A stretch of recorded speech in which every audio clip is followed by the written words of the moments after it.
ഇത്തവണ UDF അധികാരത്തിലോട്ട് വന്നപ്പം നമുക്കെല്ലാം വലിയ പ്രതീക്ഷയായിരുന്നു ചാണ്ടി ഉമ്മന്റെ കാര്യത്തിൽ. അത് ചില അഭ്യൂഹങ്ങളൊക്കെ പ്രചരിക്കുകയും ചെയ്തു. വിദ്യാഭ്യാസ വകുപ്പ് ചാണ്ടി ഉമ്മന് കൊടുത്തു എന്നുള്ള രീതിയിലൊരു 1-2 ദിവസം സോഷ്യൽ മീഡിയയിലൊക്കെ ആ രീതിയിലുള്ള കുറച്ച് ചർച്ചകളൊക്കെ നടന്നു. പക്ഷേ അപ്പാടെ എന്ത് ചെയ്തു, ഈ ചാണ്ടി ഉമ്മനെ അങ്ങ് തഴഞ്ഞു, അല്ലെങ്കിൽ തള്ളിക്കളഞ്ഞു. അതാണ് ഇപ്പോഴത്തെ അവസ്ഥ. ഇതിനെതിരെ ഇപ്പോൾ വലിയ ചർച്ചകളും പ്രതിഷേധങ്ങളും ഒക്കെ വരുന്നുണ്ട്. ചാണ്ടി ഉമ്മനും പ്രതികരിച്ചിട്ടുണ്ട്. വളരെ മോശമായി പോയി എന്നുള്ളതാണ് പൊതുവെയുള്ള അഭിപ്രായം. ശരിക്കും മന്ത്രിസഭയുമായി ബന്ധപ്പെട്ട് മന്ത്രിമാരെ തീരുമാനിച്ച സത്യത്തിൽ സാമൂഹ്യ മാധ്യമങ്ങളാണെന്ന് പറയേണ്ടി വരും. സാമൂഹ്യ മാധ്യമങ്ങളിലാണ് ഇതുമായി ബന്ധപ്പെട്ട് ഏറ്റവും അധികം ചർച്ചകൾ നടന്നത്. സൈബർ ലോകത്താണ് ശരിക്കും. അപ്പോൾ അതിൽ പെട്ടതാണ് ഈ നമ്മുടെ ചാണ്ടി ഉമ്മനെ സംബന്ധിച്ചിടത്തോളം വലിയ ഭൂരിപക്ഷത്തിൽ അവിടെ പുതുപ്പള്ളിയിൽ നിന്നും ആദ്യം നമുക്കറിയാം ഉപതെരഞ്ഞെടുപ്പിൽ വിജയിച്ചു.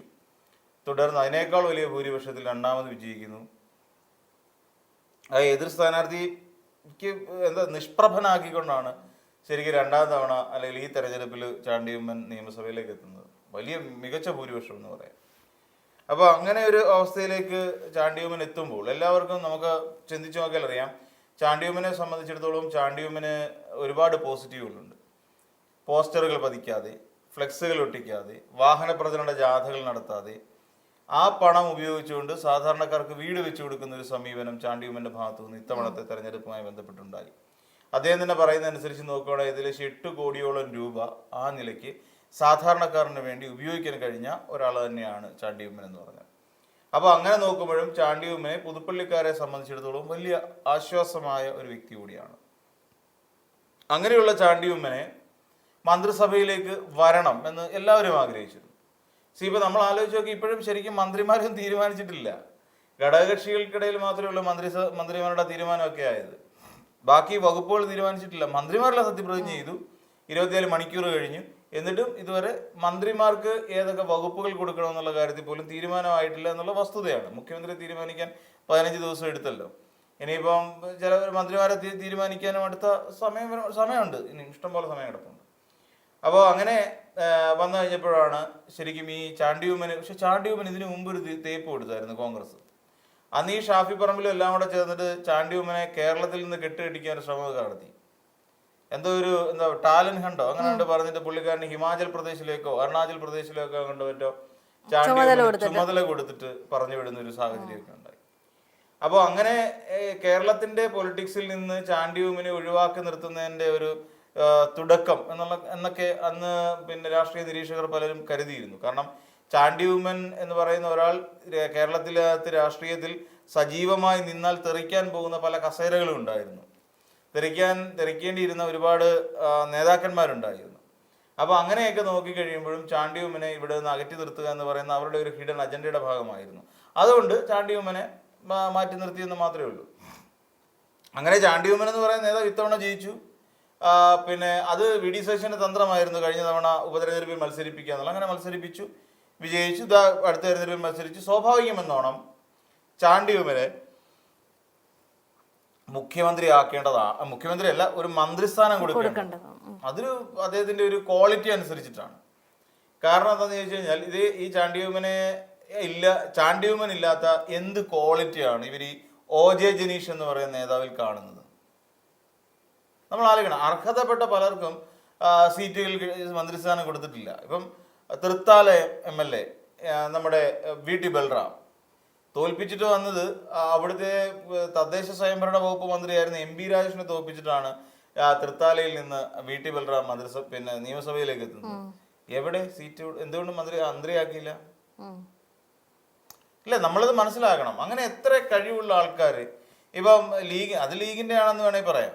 ഇപ്പൊ ഈ പറയുന്ന പോലെ ഇബ്രാഹിം കുഞ്ഞിന്റെ മോനെ മന്ത്രിയാവുന്നു, ഓക്കെ, ലീഗിന്റെ ആണെന്ന് പറയാം. അപ്പൊ അതുപോലെ എത്ര നേതാക്കന്മാർക്ക് എത്ര പേർക്ക് മന്ത്രിസ്ഥാനം കൊടുത്തിട്ടില്ല എന്ന് ആലോചിച്ച് നോക്കൂ. ഇപ്പൊ എറണാകുളം എടുത്ത് നോക്കുകയാണെങ്കിൽ എറണാകുളത്ത് നിന്ന് ഒരുപാട് മന്ത്രിമാരുണ്ട്. അതുപോലെ കോഴിക്കോട് ജില്ല എടുത്ത് നോക്കി, കോഴിക്കോട് ജില്ലയിൽ മുൻപെങ്ങും ഇല്ലാത്ത വിധത്തിൽ അവിടെ ഒരുപാട് സീറ്റുകൾ കിട്ടി. ആ സീറ്റുകൾ കിട്ടിയിട്ട് പോലും അവിടെ നിന്ന് എത്രയോ അർഹതപ്പെട്ട ആൾക്കാരുണ്ട്. പിന്നെ നമ്മുടെ KM അഭിജിത്തിനെ പോലുള്ള നേതാക്കന്മാർ, പ്രവീൺ കുമാറിനെ പോലുള്ള നേതാക്കന്മാരൊക്കെ ഉണ്ട്. അവരെയൊക്കെ കോഴിക്കോടിനെ സംബന്ധിച്ച് കോഴിക്കോടിനെ ഒഴിവാക്കി കളഞ്ഞു ഇത്തവണ. അങ്ങനെയുണ്ട്. കോഴിക്കോടിനെ ഒഴിവാക്കി. അത്രയും നേതാക്കന്മാരോടെ ഉണ്ടായിരുന്നു. കോഴിക്കോടിനെ കൊടുത്തില്ല, കാസർഗോഡിനെ ഒഴിവാക്കിയില്ലേ? അതൊക്കെ ഒരു കോക്കസിലേക്ക് പോവാണ്. ഇപ്പൊ നോക്കൂ, പിന്നെ കോട്ടയം ജില്ലയിൽ ഇത്തവണ വലിയ പ്രതീക്ഷയോടിരുന്നതാണ് ഇയാള്, നമ്മുടെ മാണി സി കാപ്പൻ. ഇത്തവണ മന്ത്രി സ്ഥാനം കൊടുത്തിട്ടില്ല. ഇനി അടുത്ത ടേം വരുമ്പോൾ, അതായത് ടേം വ്യവസ്ഥയിലൊക്കെ വരൂല, 2.5 വർഷം എന്നൊക്കെ പറയുന്നത്, അടുത്ത ടേണിൽ ഒരു പക്ഷേ എനിക്ക് തോന്നുന്നു ഇയാൾക്ക് കിട്ടാൻ സാധ്യതയുണ്ട്. അപ്പോഴും ഈ ചാണ്ടി ഉമ്മൻ എന്ന് പറയുന്ന ഒരാൾക്ക് മന്ത്രിസ്ഥാനം കിട്ടാനുള്ള സാധ്യത കുറവാണ്. അപ്പൊ നമ്മൾ ഇതിന്റെ വേറെ ചില വശങ്ങൾ കൂടി പരിഗണിക്കേണ്ടി വരും. എന്തുകൊണ്ടായിരിക്കാം ചാണ്ടി ഉമ്മനോട് ഒരു ശത്രുതാ മനോഭാവം ഉണ്ട്? ചാണ്ടി ഉമ്മൻ അത് എത്ര നിഷേധിച്ചിരുന്നാലും ശരി, ആ ഒരു അദ്ദേഹം നടന്നുപോയി. പിന്നെ സത്യപ്രതിജ്ഞ ചടങ്ങിൽ അദ്ദേഹം പോയത് അങ്ങനെ നടന്നിട്ടാ പോയത്. ജഗതിയിലാണ് ഈ പിന്നെ പുതുപ്പള്ളി ഹൗസ് എന്ന് പറയുന്ന വീടുള്ളത്. ജഗതി ജംഗ്ഷന് കുറച്ചുകൂടെ മുന്നോട്ട് പോയിട്ട് ഇടത് സൈഡിലേക്ക് കയറുന്ന ഒരു വഴിയിലാണ് ഈ ഉമ്മൻചാണ്ടിയുടെ പുതുപ്പള്ളി ഹൗസ് എന്ന് പറയുന്ന വീട് നിൽക്കുന്നത്. അപ്പോൾ അവിടെ നിന്നിട്ട് സെൻട്രൽ സ്റ്റേഡിയത്തിലേക്ക് ഇച്ചിരി നടക്കാനുണ്ട്. പുള്ളി നടന്നു, സെൻട്രൽ സ്റ്റേഡിയം വരെ നടന്നു, ഈ പിന്നെ സത്യപ്രതിജ്ഞ നടക്കുന്ന സ്റ്റേഡിയത്തിലേക്ക് നടന്നു. അപ്പം അങ്ങനെ അത്രയും നടന്ന് വന്നപ്പോൾ പലരും ചോദിച്ചു പ്രതിഷേധമാണോ എന്നൊക്കെ ചോദിച്ചു. അല്ല, എൻ്റെ സത്യപ്രതിജ്ഞ കാണാനായിട്ട് വന്ന് നിൽക്കുന്ന ആളുകളെ കൂട്ടിയിട്ട് നടക്കാം എന്ന് വിചാരിച്ചു. അവർ പോകണ്ട, അവർക്കൊപ്പം തന്നെ നടക്കാം എന്ന് വിചാരിച്ചിട്ട് ഉമ്മൻചാണ്ടി ഏകദേശം ഒരു 3-4 കിലോമീറ്ററോളം അദ്ദേഹം നടന്നു എന്നാണ് പറയുന്നത്. അങ്ങനെ വേദിയിലേക്ക് ചാണ്ടി ഉമ്മൻ എത്തിയ സാഹചര്യം ഉണ്ടായി. അപ്പോൾ അവിടെ ചാണ്ടി ഉമ്മന് വേണ്ടി മുദ്രാവാക്യം വിളിക്കുന്ന ആളുകളെയും നമ്മളവിടെ കണ്ടു സത്യപ്രതിജ്ഞ പന്തലിൽ. അപ്പോൾ അങ്ങനെ പുള്ളി മന്ത്രി ആവില്ല എന്ന് കരുതി തന്നെ പലരും അവിടെ വിട്ട് പോകാൻ ഒരുങ്ങിയതാണ്. അപ്പൊ ഇവിടെ എല്ലാം ചാണ്ടി ഉമ്മന്റെ നിശബ്ദമായ പ്രതിഷേധം നമുക്ക് കാണാമെന്നുള്ളതാണ് നമ്മൾ ശ്രദ്ധിക്കേണ്ടത്. അപ്പം ശരിക്കും ചാണ്ടി ഉമ്മൻ ഒരു മന്ത്രിയാകേണ്ടതാണ്, മന്ത്രിയാകാനുള്ള എല്ലാ യോഗ്യതയുണ്ട്. അതോടൊപ്പം ഇപ്പോൾ വന്നിരിക്കുന്ന ഓർത്തഡോക്സ് സഭയും ഇപ്പോൾ ലത്തീൻ സഭ, ഈ 2 സഭകൾക്ക് പ്രാതിനിധ്യമില്ല എന്ന് പറഞ്ഞുകൊണ്ട് അവർ രണ്ടുപേരും അവകാശവാദം ഉന്നയിച്ചു. മീൻസ് അപ്പൊ ഈ ചാണ്ടി ഉമ്മനെ തഴയേണ്ടത് ആരുടെ ആവശ്യമായിരുന്നു? ഓഫ് കോഴ്സ് വി ഡി സതീശന്റെ ആയിരിക്കാം. എന്തിന്? കാരണം അതായത് ചാണ്ടി ഉമ്മന് മുമ്പ് ഉമ്മൻചാണ്ടി 2011 അധികാരമേൽക്കുന്ന സമയത്ത് അന്ന് ഏറെ പ്രതീക്ഷ ഉണ്ടായിരുന്നു വി ഡി സതീശന് മുഖ്യമന്ത്രിയാകാൻ കഴിയും എന്ന്, അല്ലെ മന്ത്രിയാകാൻ കഴിയുമെന്ന് പറയുന്ന ഒരു ക്യാബിനറ്റ് പദവി ലഭിക്കും എന്ന് വി ഡി സതീശൻ ഭയങ്കരമായിട്ട് ആഗ്രഹിച്ചിരുന്നു. പക്ഷേ എന്തോ ആ സമയത്ത് മന്ത്രിസഭ കുറിച്ച്, അല്ലെങ്കിൽ മന്ത്രിസഭ രൂപീകരണ സമയത്ത് അവിടെ പിന്നെ വി ഡി സതീശൻ മന്ത്രിസ്ഥാനത്ത് നിന്നും അല്ലെങ്കിൽ ക്യാബിനറ്റ് പദവിയിൽ നിന്നും തള്ളി നീക്കപ്പെട്ടു. അപ്പോൾ അങ്ങനെ വന്ന സാഹചര്യത്തിൽ അതിനെ തുടർന്ന് പിന്നീട് ആ മന്ത്രിസഭയിൽ നമ്മൾ പരിശോധിച്ച് നോക്കിയാൽ മനസ്സിലാവും വി ഡി സതീശൻ കുറച്ചധികം ഈ പറയുന്ന ഉമ്മൻചാണ്ടി വിരോധികളായ കുറച്ചുപേരെ കൂട്ടുപിടിച്ചുകൊണ്ട് ഹരിത MLA-മാർ എന്ന് പറയുന്ന ഒരു വിമത ഗ്രൂപ്പ് ഉണ്ടാക്കി. വിമത MLA-മാർ എന്ന് പറയും. ആ വിമത ഗ്രൂപ്പ് ഉണ്ടാക്കിക്കൊണ്ട് ഉമ്മൻചാണ്ടിക്കെതിരായി ഓരോ തരത്തിലുള്ള ആരോപണങ്ങൾ ഉന്നയിച്ചതും ഉമ്മൻചാണ്ടിയെ നിയമസഭയിലിട്ട് വലിച്ചു കീറി ഭിത്തിയിലൊട്ടിക്കുക എന്ന് പറയാം, ലിറ്ററലി പറഞ്ഞു കഴിഞ്ഞാൽ. ആ രീതിയിലൊക്കെ ചെയ്തതും ഈ പറഞ്ഞ ഹരിത MLA-മാരാണ്. അതിന് നേതൃത്വം വഹിച്ച ഒരാള് പിന്നെ വി ഡി സതീശനാണ്. അപ്പോൾ അങ്ങനെ തന്നെ ക്യാബിനറ്റിൽ നിന്ന് ഒഴിവാക്കിയ ഒരാളുടെ മകനെ പിന്നീട് മന്ത്രി കസേരയിൽ ഇരുത്തി മധുരപ്രതികാരം വീട്ടാൻ അത്ര വിശാല മനസ്കരൊന്നും അല്ല വി ഡി സതീശൻ, നമ്മൾ മനസ്സിലാക്കണം. അപ്പോൾ അങ്ങനെ ഒരു റിവെഞ്ചും കൂടി തീർത്തിട്ടുണ്ടാവാം എന്നാണ് നമ്മൾ കരുതേണ്ടത്. അപ്പോൾ അങ്ങനെ അതുമൊക്കെ ഇതിന്റെ പങ്ക് പറ്റിക്കൊണ്ട് വരാനുള്ള സാധ്യതകളുണ്ട്. അതാണ് നമ്മളിപ്പോൾ ഈ ഇതിൽ കാണേണ്ടത്. പക്ഷെ എന്ത് തന്നെയാണെങ്കിലും ഇപ്പൊ നമ്മൾ നോക്കിക്കഴിഞ്ഞാൽ നിരവധി ആൾക്കാർക്ക്, ഇപ്പൊ ഞാൻ നേരത്തെ പറഞ്ഞ പോലെ OJ ജനീഷിനൊക്കെ എന്തിനു കൊടുക്കണം? OJ ജനീഷിന്റെ മന്ത്രിയാകാനുള്ള എന്ത് ക്വാളിറ്റി ആയിരിക്കുന്നത്? VK ശ്രീകണ്ഠന്റെ ഭാര്യ എന്ത് ക്വാളിറ്റി ഉള്ളത്? അവർ ഇതിനു മുമ്പ് എവിടെയെങ്കിലും മത്സരിച്ച് ജയിച്ചിട്ടുണ്ടോ? ഇല്ല, അവര് മന്ത്രിയാണ്. VK ശ്രീകണ്ഠന്റെ ഭാര്യ അത് MP ആണ് എന്ന് പറഞ്ഞിട്ട് കാര്യമുണ്ടോ? പുള്ളിക്കാരി ടീച്ചറാണ് എന്നതിനപ്പുറത്തേക്ക് VK ശ്രീകണ്ഠന്റെ ഭാര്യയ്ക്ക് പിന്നെ വേറെ എവിടെയെങ്കിലും ഒരു പഞ്ചായത്ത് പ്രസിഡന്റെങ്കിലും ആയിട്ടുള്ള ശീലമുണ്ടോ? ഇല്ല. അപ്പൊ മന്ത്രിയാണ്. അപ്പൊ ഇങ്ങനെ കുറെ ജനീഷ് മന്ത്രിയാണ്. അപ്പൊ ഇവരെയൊക്കെ ഇപ്പോഴും ഞാൻ പറഞ്ഞ പോലെ മന്ത്രി ഏതിന്റെ മന്ത്രിയാണെന്നുള്ള കാര്യം തീരുമാനമായിട്ടില്ല.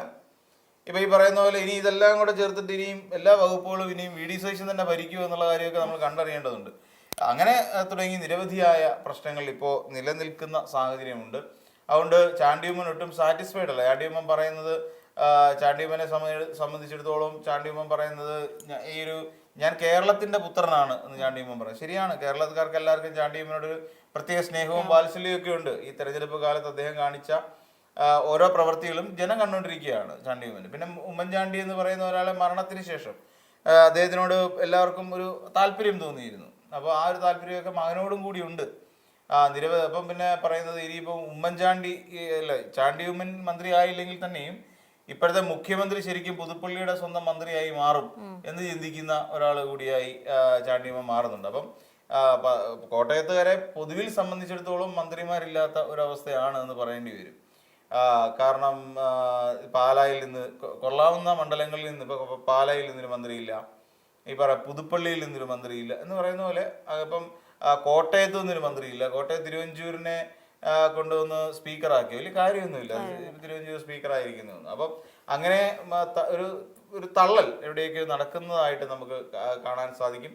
അപ്പം ഇതാണ് എനിക്ക് തോന്നുന്നു ഇത് ഈ ഒരു റിവെഞ്ചും കൂടി ഇതിന്റെ പിന്നിൽ ഒരുപക്ഷെ ചാണ്ടി ഉമ്മനെ ഒഴിവാക്കി നിർത്തിയതിന്റെ പിന്നിൽ ഉണ്ടാകാം എന്ന് നമ്മൾ സംശയിക്കേണ്ടിയിരിക്കുന്നു.